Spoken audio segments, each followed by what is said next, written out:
Welcome to Seat Time, everybody. This is episode 57. I am Brian Pierce, and I have Matt Wozney. I don't even know if I just pronounced it right. Next to me, did I get it right? You did get it right, yeah. Boom! He's from MXP TV. For those of you who don't know, go check them out, mxptv.com. They do a lot of stuff in the moto industry. Actually, why don't you give us just a little bit of a recap what you do? Dude's cool. Pretty much everything in yeah, exactly. Everything is pretty much all motocross. I'm on the East Coast. I'm out of Delaware, so I've just been producing motocross videos almost for about 9 years right now, and it's a lot of years. Yeah, it's a lot of years. I mean, and I'm 26, so it's a lot of years. Yeah, so I've been around for sure. So it's been a lot of fun, and yeah, just doing what I love. It's great. And just going to local races, from the local races to the pro races, you know, just covering everything in between. And the main thing is getting everybody a shot to be either in a video or to be in a picture on the site or anything else like that. Right. And as a racer myself, I know how it is to get some exposure every now and then. So to have that, to give it to the racers, is perfect. So it's good. Awesome. And the reason... Not that he's not cool by any means, but one of the big reasons why he's on the couch right now is we were tweeting back and forth on the Twitter before or as he was traveling down to Texas. So we went to the Freestone National this past weekend. He was doing his thing. I was doing my thing. Technically, I was way into an 18-pack and having a great time. They are on the Texas 12-pack, and he was doing all of his video stuff for Ally Sports. So that's how we wound up getting together and how we wound up on the couch today. A lot of fun. Just went to Chuy's. What'd you think? Yeah, it was great. The place is good. The place is good. Food. So I was definitely filled right there. So I like it. All right, well, I had a beer Rita of sorts or something, and then you just that was like one of the freakiest drinks I've probably ever seen. That was like whatever. It was. You drank it, and that's it. Yeah, so it's you know where it is? Right here. Yeah, right here. It's all up in there. We're having a good time with it. Yep. Definitely. Okay, so. I wanted to say thank you to FMF for putting their nice little sticker on the Seat Time glass because they actually hooked Tiffany and I up with Seat Time passes, the first class passes. A lot of fun. We had a great time, so we thanked them. The Flying Machine Factory, for those of you who don't know what it stands for, we asked a lot of people this past weekend. Nobody knew. What? Come on. Got to figure this shit out. So, Freestone National, that's what we're talking about. That's what happened this past weekend in Wortham, Texas, Freestone County. What? Oh my gosh. It really wasn't as hot as I expected it to be. But it did get hotter later in the day, and I don't really know how much that became a factor, but wow, I have a crazy-ass sunburn. It's ridiculous. Yeah. Thoughts on the day? Thoughts on the weekend? You've been there for a couple days, man, so just give us some stuff. Basically been there since, Wednesday night, Thursday morning type And you did press day with the Rockstar team, with Blake Wharton and all those guys on Thursday? With Blake Wharton, Hunter Hewitt, Martin Davalos, and Jessica Patterson, and and Jason Anderson as well. Yeah. So, I did a whole press day with them, and it was hot. You know, it's Freestone hot as well, but I think it was a lot cooler this year than last year. Last year was like, it was like you're walking around. It's just like a sauna wherever you go. You know, it was rough. So this year it was still hot, but it's been hotter. So I think it was a little more comforting this time. You know, the wind kind of kicked up a little bit, and every now and then kind of get that cool breeze going through, which was good. So yeah, I agree. It seemed like some of the guys actually weren't even wearing V-neck gear, which I was surprised, but. We did have some good cloud cover, as you were saying, the wind that was coming through, and it was great. The pits were awesome. We had so much fun. We ran around in the early part of the day, and we were interviewing, we as in Seat Time. He's doing his thing. He doesn't like me that much. He's just pretending right now. So we went around and did some interviews with different people. We'll have those up on the site as soon as I can actually edit them together because, I got real life to get in the way. But that was a lot of fun. We had a little first class passes, got some free Red Bull out of the deal, some water. I mean, whoa. That's good. Hey, free Red Bulls, something you don't get much happen. I know, so right? You're like, good. Come on, got to stay awake. And this is the first time that I'd actually been to a national motocross. I know that seems crazy. Oh my gosh, but it was the first one I've made it to. It was the one in Texas. I had the best time. I totally agree with a lot of the stuff that you were saying that other people have said, that Freestone is not the best, spectator-friendly track. It did seem like, you kind of work your way into one spot. You kind of either had to stay there and just be like, I'm just going to see a little bit of the action, or feel like you need to walk around because of the fact that it's just kind of weird. There's no elevation. There's really nothing that's going on. So, but the track seemed to shape up awesome. Yeah, with Freestone, I think if I was a rider, I love that track. I would love to ride that track. It looks so much fun to ride. Spectator-wise, not one of the most spectator-friendly tracks, especially when I went to Hangtown last weekend, where you could see about 90% of the track wherever you are, maybe 100% even sometimes. That was really nice. And that was really nice. And like Bud's Creek and a bunch of other tracks in the circuit that you could see a lot of the track, and they're usually really good spectator tracks. So that's kind of one thing about it. But Tony Miller and the guys at Freestone and stuff, they always do a top-notch job every time they have a national going there. So they it showed like the tracks were great. The racers liked it a lot. I remember the press conference afterwards, like James, Ryan, all them guys, they all loved the track. And it got rough at the end of the day, and even the women's class, they had the last moto of the day, and that was very rough for them, but they got through it, and it was overall a very fun weekend, definitely, and for first national for you. So I mean, experience was great. Gotta go to more. That's what I gotta go to more. Gotta go to more. Definitely. I'm gonna have to find somebody to pay for me up and pay my way around the country. Just saying, Okay, so we talked about some of the riders. Holy crap. I think that we all know the results, that James Stewart won, Ryan Dungey got second, and then there were some other guys in there, and then of course you go to the 250s, and the fact that Eli Tomac did such a great job and got Baggett just, blowing people out of the water with some of the moves that he had. But, we're talking about the 450 stuff. I was on the edge of my toes, because I was standing the whole time the racing was going on at the Texas 12-pack, of like the James Stewart, Ryan Dungey battle. I don't think many people would call it a battle because it just seemed like Dungey was just trying to pass Stewart, but he was just it was so just nail biter because you're like, please pass him, and he never. I mean, this is obviously once they got in the main final position, it was just like, please, but it never happened. Yeah, it was good racing. That kind of reminded me of, what was it? I think it was Houston or Dallas, one of those Texas rounds where Villapoto and Chad Reed were going at it, basically just pure racing. They were both going like the same speed, it seemed like, and going crazy. And that was them. And then Reed crashed in that race. Right. That was Dallas. And that was like, it was such good racing, and then it just happened. But other than that, I mean, it was that type of racing where it was like rubber band racing basically. It was like James would be actually Ryan would catch up a little bit, then James would kind of go back, and it would be back and forth like that a lot. So it was really cool. I was trying to watch wherever I can stand, I mean, for me being a tall guy, I can be able to see over a little bit maybe, but still, it was, just try to get over the crowd's head a little bit, but no, I mean, but it was some really good racing there. I was kind of waiting for that pass to happen, but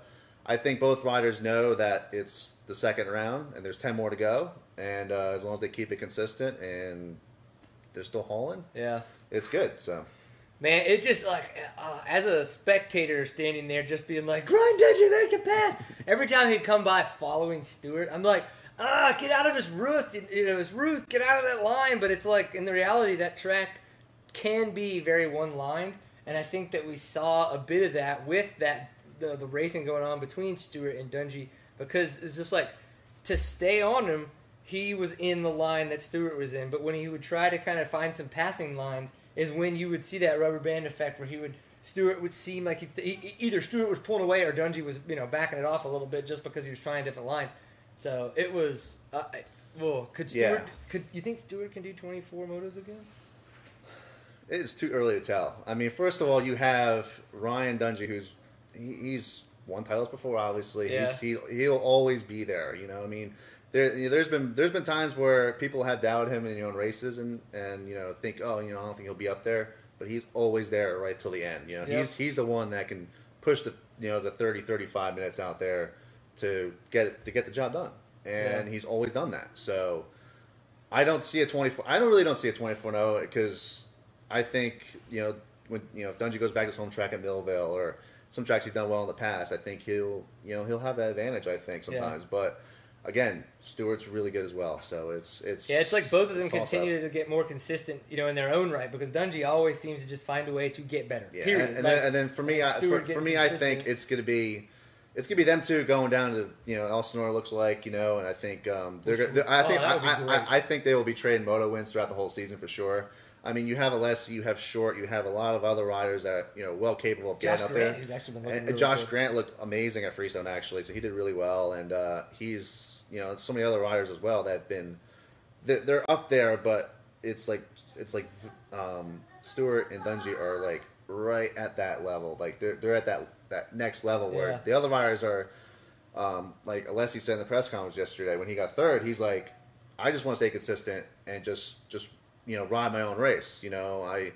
He's not really too worried about reach and their speed and stuff. It's just always being in that mix, because with the Nationals and with being in the series and winning the championship, you have to be in it to win it. Yeah. You know, that's the thing. So Alessi's goal is just to be in it, you know, and he's done well in the past, and you know, it looks like '08 over again. You know, it looks like, you know, Stewart may have gone 24-0, but Alessi did get a run for his money first half of the season before he had his Alessi Falls incident at Redbud. So yeah, but which, you know, scary crash as it was, but he I think we're seeing kind of '08 kind of repeating itself a little bit, you know, but as far as now with Dungey in the mix now, like I said, Dungey looks good, confident KTM. I mean, and you know, they'll get their national win this year. I mean, they will, and it's just a matter of time for them. So I'm looking forward to it. So the 250s were just exactly what you would expect. They were I think even more nail biting than the 450s, because of the fact that we had Eli Tomac, who didn't get the best. He got a really good start in Moto 1, but didn't get the best start in Moto 2.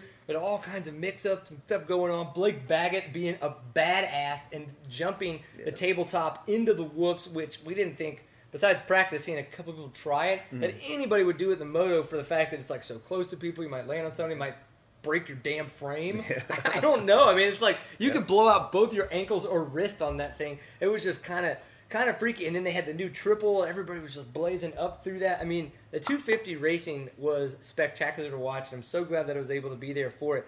Roxon was looking really good. Do you think that he is going to be able to pull off, you know, some wins? Oh, no, that. Yeah, of course. I mean, he's a past world champion, I believe, and he's transformed to U.S. tracks pretty good. It looks like. I mean, Hangtown, he rode awesome there as well, and I think once he gets to the U.S. format, which is pretty much significantly different than the GPs, obviously, in Europe, I think once he gets used to that, I think he'll be set, and I think he's already getting used to it. I think he's pretty much comfortable where he's at. You know, the competition he's racing against, you know, and I think he'll be. He'll definitely have a moto win, definitely an overall win, I think, this season, because he's got the speed and stuff. It's a start and maybe a little bit of luck in between. So that's kind of what it comes down to. It was kind of cool that him and Marvin Musquin were signing autographs, and I was walking by as they were doing it. I didn't wait in the line, but I did kind of like walk up with the camera just to kind of get some shots, and I got one of Musquin, and all of a sudden he just kind of signs the thing and reaches up over the person and hands it to me, and I'm like, oh, thanks, buddy. Like I don't really know why or if that was anything special with Musquin. Yeah, thanks, appreciate it. Got myself. Those KTM guys are really cool. I mean, they're. As far as getting autographs and stuff or anything with them, as far as just talking with them a little bit, they're really open to that. So they're a really good team and stuff to be, just go and talk to, just hang out with. I did have a moment when I was picking up our little passes on Saturday morning. We looked over to my left, and John Tomac is as close to me as you are. And John Tomac, in my world, being a mountain biker and a dirt biker, he is and past BMXer, like. Whoa! Like he is just the whoa guy in my life, and so but I couldn't talk to him. Like everybody, I just was like, it's like starstruck. I know, it's like totally like, oh my God, that's John Tomac. Like if it had been Eli Tomac, I probably could have been like, hey, good luck today, But it was his dad. It was John Tomac. I was like, oh my gosh. But leading into the fact that John Tomac is a badass, I think he has raised a badass son, and he showed some phenomenal man thinking racing this past weekend. Like he wasn't a 250 rider out there. He was, a grown man riding that 250 bike around that track. And he looked so good. Yeah. Oh yeah. I mean, Eli, he didn't have a good weekend at Hangtown as he wanted to. I mean, Hangtown's a track where he's done well at in the past, and now I know he was extremely motivated coming into Freestone. He wanted to make sure he was, on top of where he was in Supercross. Yeah. So, and I think at Freestone he's, he got into it, and he knew he had to win. He knew he had to shake it up a little bit. Yeah. So, and he did that, and he rode amazing, and so happy to see the Geico Honda team at least still being on top as well, because they've had a phenomenal year so far, grabbing the East West Lights Championships and Supercross and all that. So they want to continue that train, and they really want to do that. And Tomac, Barsha, Bogle, and Wilhan, they got a fast crew there, so hopefully they continue that, and looking good. Keep moving. Blake Baggett looked awesome too. It was kind of fun because of the fact that he did the whole Chupacabra thing all over again. I mean, just he got in his weird spots with his weird starts. He got a better start in the second moto, but his first one, he comes from the back and almost makes it, passes people in the air in all kinds of crazy fashions. I mean, the guy's ridiculous. Seeing that kind of ferocity in person blew me away. Like, you see it on TV, you're watching like, wow, that guy's fast. I mean, but watching him essentially just do what he does, where he could come from the back and just dominate the field, was ridiculous. I mean, that is just in person, wow. Yeah. Whoa. Oh yeah. I mean, Blake is really, he stepped it up a lot. Like, you look at him last year at the Nationals, he was going really well. I think it was just a little bit of inconsistency and not just not being the up front rider. Wilson, Rattray, and the whole pro circuit team last year was just like intense. So yes. And now with Supercross, this past winter and in spring, it's been Baggett had a tough season, and he wants to get better than that. He wants to do better than what he than he did in Supercross by far. And overall win and a second overall, I think, or third overall, whatever he got at Freestone. I mean, he looks really comfortable outdoors, and I mean, just seeing him practice doing the whoop into the 12 pack and everything. I mean, he's just the kid's definitely on it, and his confidence is there back, and the family's got to be stoked about him for sure. I see his dad around; he's smiling ear to ear every round so far. Yeah. So there's a lot of good vibes going over there, and I think we're going to see more out of him definitely throughout the season. Yeah. Well, I have to say that was a phenomenal motocross national that I got to go to. I want to go to every single one now. That happens in Texas, definitely, and if I can find a way to make it to more, I certainly will. I think that anybody should try to. The GNCC is actually going on right now as we record this. It's about 2:45 here in the Central Time. Matt's on his way to Colorado for Lakewood. We're trying to just kind of catch him on the way. But with that GNCC going on right now, we heard that Rory Mead came away with the lead into the woods, with Whibley getting the whole shot there. Again, his 7th in a row this season. Pretty crazy that he's on it that much with that. And then Brad Bachman got the XE2 whole shot. So looking forward to seeing how all that racing kind of scopes out. It's going to be a good time. So we've got Lakewood coming up. You're going to be there. You're going to be having your videos again. We obviously want to throw out a shout to mxptv.com. That's Matt's site. That's where everything goes on that he does. Pretty much 90% of it's him. He's got people that help out, but that's the way it works. Can't have to say thank you to our sponsors as well, Fly Racing. FlyRacing.com is the URL where you can find all of their apparel, all of their awesome casual wear. I got myself a bitchin' sunburn yesterday wearing one of their tanks. It was great. I think everybody should get a sunburn wearing one of their tank tops. It's the way to do it. So flyracing.com. And as well, you have to check out illusiongraphics.net. Josh from SMS Racing down in Denton has really been helping us out a lot. Let us borrow his buggy for running around. Can't thank those guys enough. They do a lot for us, so we would love it if you guys would go check them out. Just give them a high five on the internet and make sure that they feel welcome. That's that. You do high fives on the internet?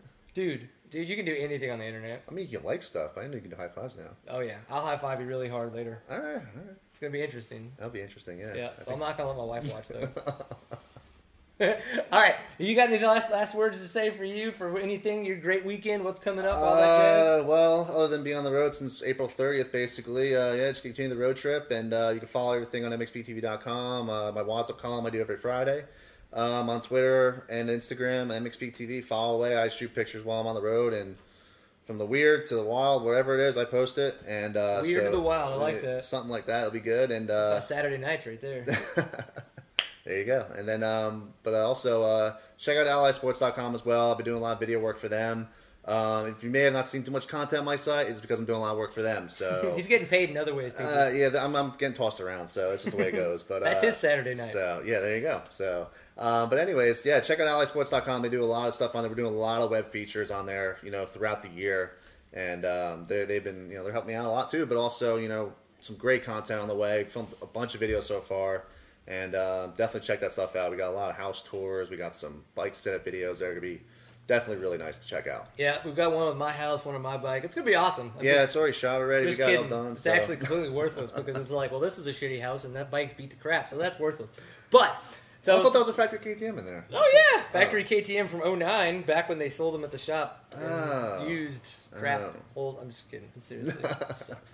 All right. So seattime.co is the URL where you can find this site where we live on the internet. We're as well on YouTube and all kinds of other fun channels. But Facebook, facebook.com/seattime. And Twitter is at seattime, @seattime_CO. I'm still screwing that up.